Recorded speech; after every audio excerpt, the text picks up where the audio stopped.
शिक्षा मित्रों की अभी कुछ समस्याएं चली, जैसे किसान आंदोलन में जो तमाम लोग काफ़ी अच्छे तरीके से उन्होंने आंदोलन किया, उसी से सीख के शिक्षा मित्र इस वक्त लखनऊ में मौजूद हैं, इको गार्डन में। तो लेकिन उनके सामने एक समस्या है कि वो अपनी लड़ाई को कैसे लड़ें। मतलब मुद्दा तो उनको मालूम है, तो वो ये जानना चाहते हैं कि जैसे जो अनुभवी लोग हैं ट्रेड यूनियन या तमाम आंदोलनों में शरीक रहे हैं, तो उनसे वो कुछ अनुभव चाहते हैं। तो आपसे गुजारिश है कि जो है इस बारे में थोड़ी सी अपनी कुछ जानकारी और इस मुद्दे को थोड़ा सा निखारने की कोशिश जो वो करना चाहते हैं, तो उनको कुछ सलाह मशवरा दें।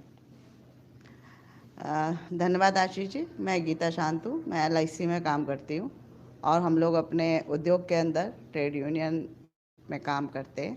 और जो शिक्षा मित्रों का आंदोलन चल रहा है, इसका एक नागरिक के तौर पर हम समर्थन करते हैं।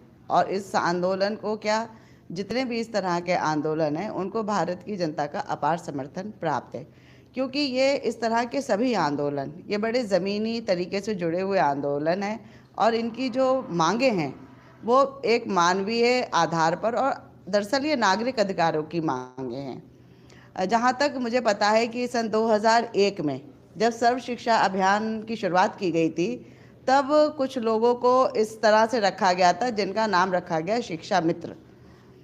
यह हमारा बुनियादी तौर पर यह मानना है कि शिक्षा समाज का वो हिस्सा है, वो कार्य है जिसका दायित्व तो हर शासन पद्धति को बहुत जिम्मेदारी के साथ लेना चाहिए। और इसमें मित्र जैसा जो ये एक सॉल्यूशन निकाला गया कि शिक्षा मित्र रख लिए जाए, तो ये बात हमें तभी समझ लेनी चाहिए थी कि जब शिक्षक का स्थान शिक्षा मित्र को के नाम से दिया गया। इसके मायने ये है कि ये व्यवस्था अब शिक्षा में उतनी रुचि नहीं रख रही है और शिक्षक को समाज से बाहर कर देना चाहती है।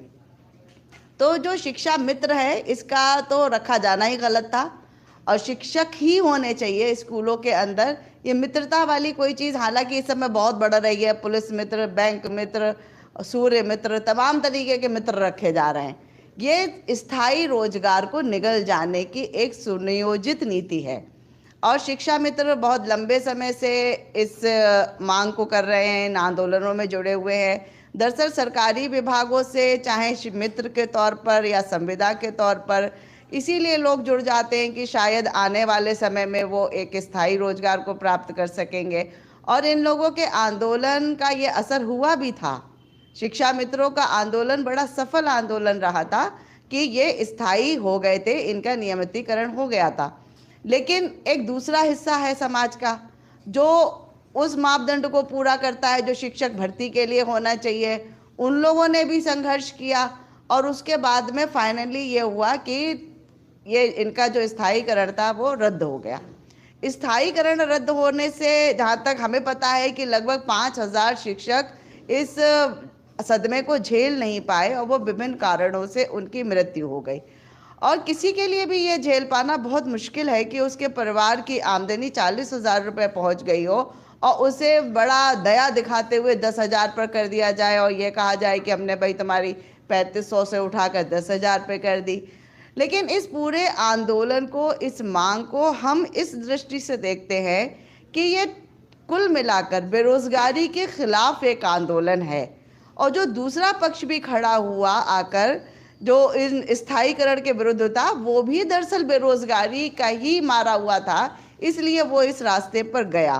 और आज स्थिति तो ये है, अगर हम उत्तर प्रदेश की शिक्षा व्यवस्था की समीक्षा करें तो प्राथमिक क्षेत्र में लगभग 1.25 लाख पद खाली पड़े हुए हैं, 1.5 लाख के आसपास पद खाली पड़े हुए हैं जिन पर कोई शिक्षक नहीं है। और शिक्षक क्यों नहीं है, ये बात हमें समझनी पड़ेगी कि जो शिक्षा का बजट है, जब लगातार वो कम किया जाएगा तो शिक्षकों का स्थायीकरण कैसे होगा।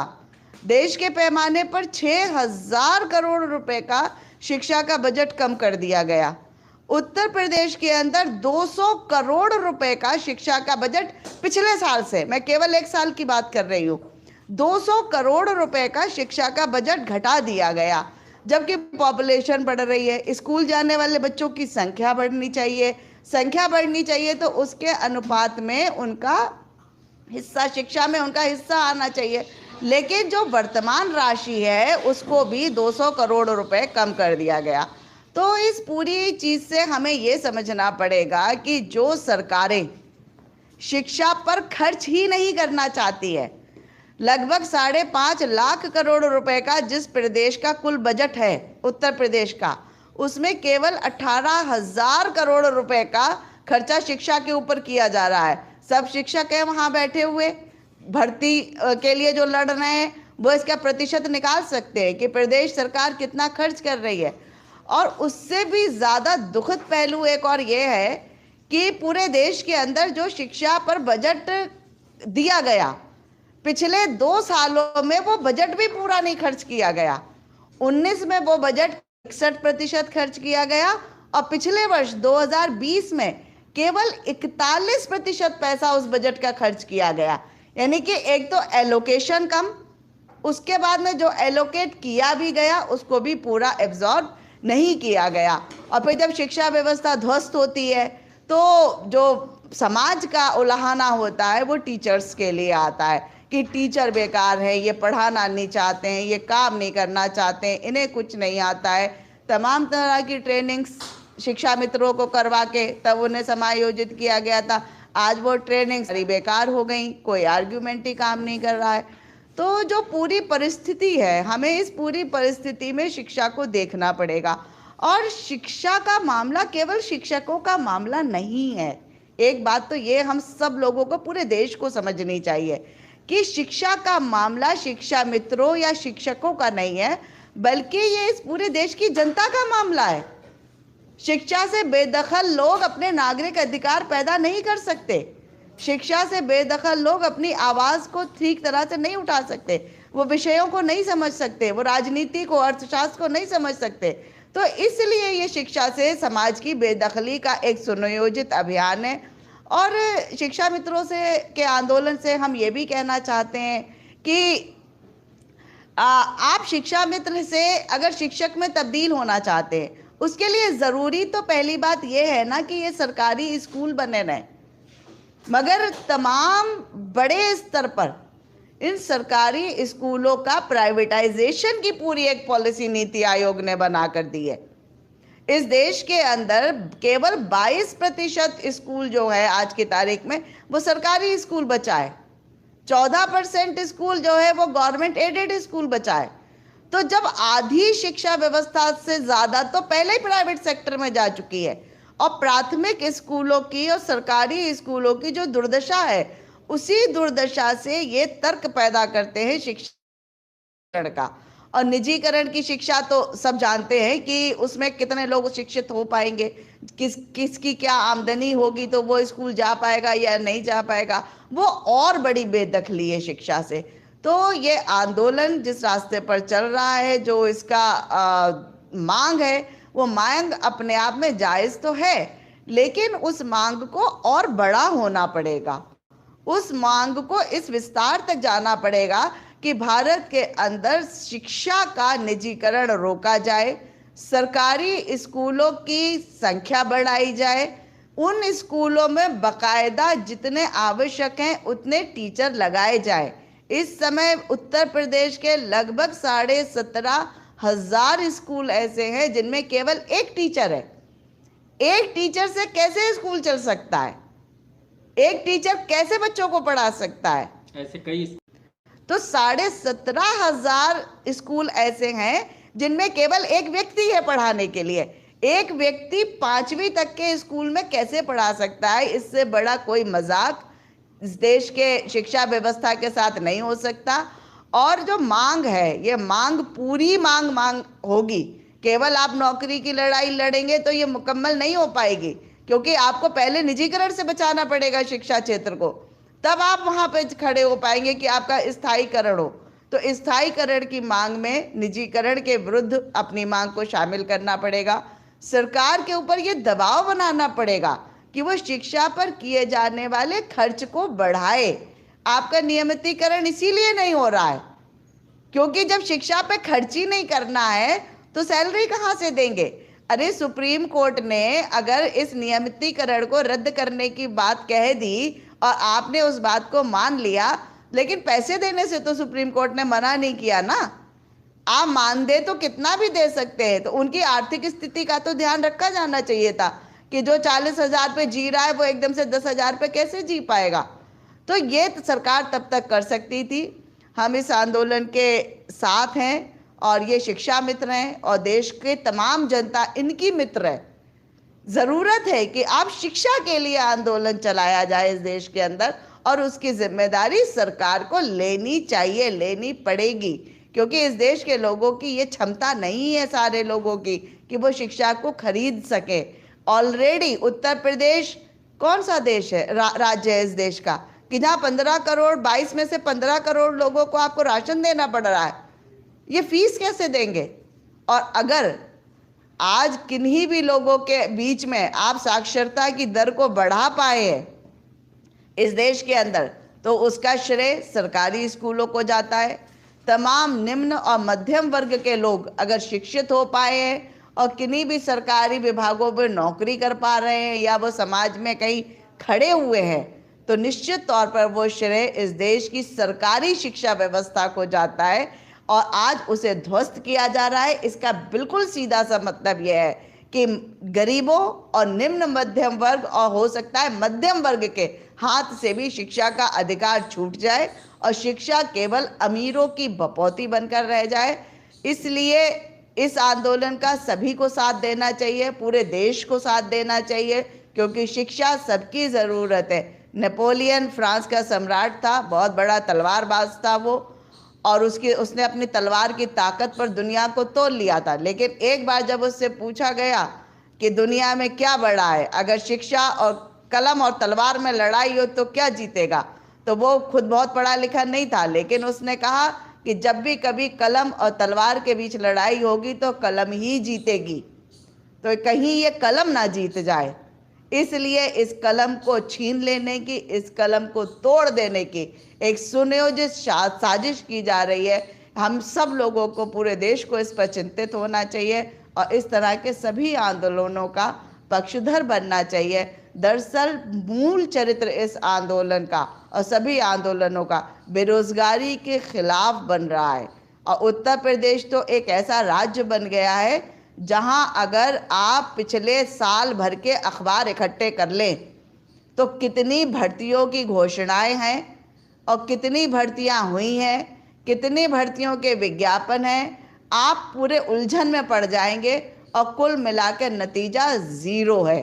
कोई भी एक परीक्षा, कोई भी एक भर्ती, कोई भी समायोजन ठीक तरीके से इस प्रदेश के अंदर नहीं हो पाए हैं।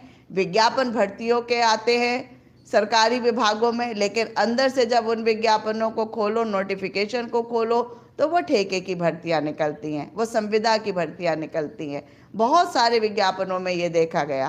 तो संविदा पे क्यों चाहिए? संविदा पे और ठेके पे या शिक्षा मित्र, पुलिस मित्र, बैंक मित्र, ये क्यों चाहिए? मित्रता क्यों चाहिए? एम्प्लॉय दी करिए हमें। और शिक्षकों के ऊपर तो दुनिया भर के काम लाद दिए, गैर शिक्षण कार्य शिक्षण से ज़्यादा इम्पोर्टेंट बना दिया है। आपको मतदाता सूची बनानी है, आपको पोलियो ड्रॉप पिलानी है, आपको ये गिनती लेके आनी है, मतगणना में आपको जाना है, आपको जनगणना में जाना है। मतलब पढ़ाई के अलावा सैकड़ों काम शिक्षक के ऊपर लाद दिए गए हैं और फिर ये कहा जाता है कि शिक्षक पढ़ा नहीं रहा है। शिक्षक को शिक्षक वाला कार्य दीजिए। इतिहास के अंदर एक उदाहरण है धनानंद का, मगध का राजा था वो, और उसने एक शिक्षक चाणक्य का अपमान किया था और उसके अपमान के कारण वो राज्य तहस नहस हो गया।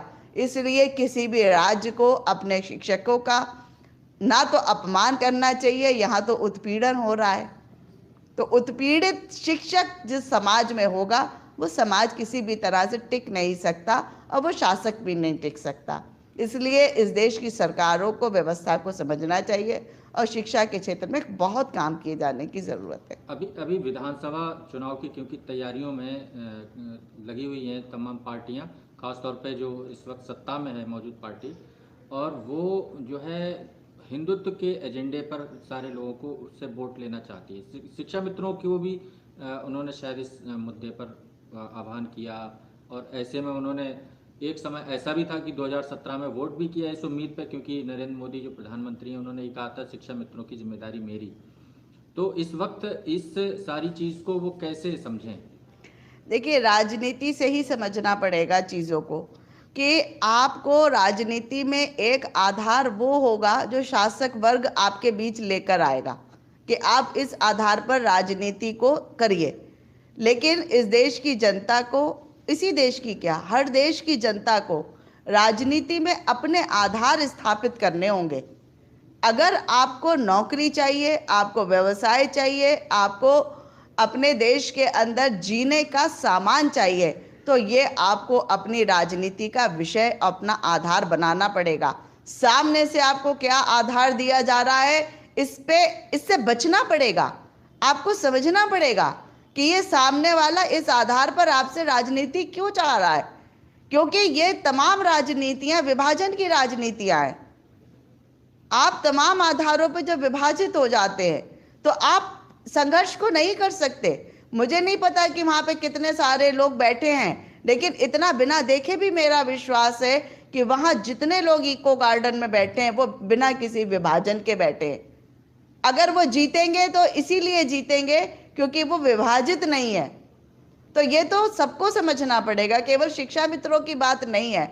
और मोदी जी ने या योगी जी ने या किसने कौन कौन से आश्वासन दिए थे, संकल्प पत्र में क्या लिखा था, उसे ठीक से पढ़ना चाहिए और उसके आधार पर अपना वोट बनाना चाहिए। राजनीति को ही तो बदलने की जरूरत है। जब हम अभी भी ये बात कह रहे हैं कि शिक्षा पर खर्च होने वाला जब बजट घटाया जा रहा है तो आपको नौकरी और सैलरी कैसे मिल पाएगी, आपको पेंशन कैसे मिल पाएगी? तो आपको राजनीति इसी आधार पर बनानी पड़ेगी कि आप जब सरकार बनाए तो शिक्षा पर बजट का इतना प्रतिशत आपको खर्च करना पड़ेगा, शिक्षा पर खर्च होने वाला बजट बढ़ाना पड़ेगा।